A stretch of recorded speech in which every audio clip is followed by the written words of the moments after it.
Hi, this video series is for MCA first semester students for the subject Programming in C and Python.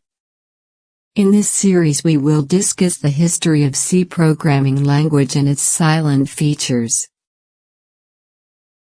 C is a programming language developed at AT&T's Bell Laboratory of USA, in 1972.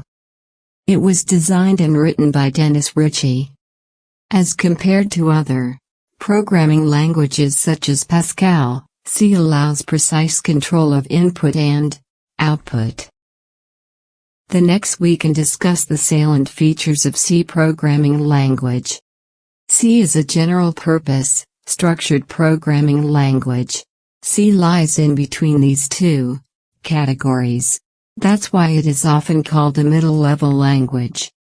It means that it combines the elements of high-level languages with the functionality of assembly language. It provides relatively good programming efficiency.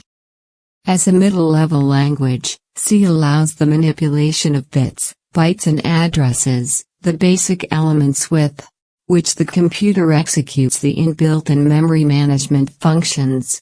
C code is very portable, and it allows the same C program to be run on machines with different hardware configurations. The flexibility of C allows it to be used for systems programming as well as for application programming. C is commonly called a structured language because of structural similarities to ALGOL and Pascal. The distinguishing feature of a structured language is the compartmentalization of coding data. Structured language is one that divides the entire program into modules using top-down approach where each module executes one job or task. It is easy for debugging, testing, and maintenance if a language is a structured one.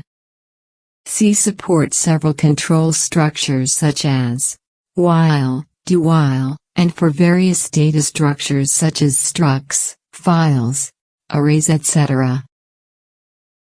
The brief description of C programming language is completed.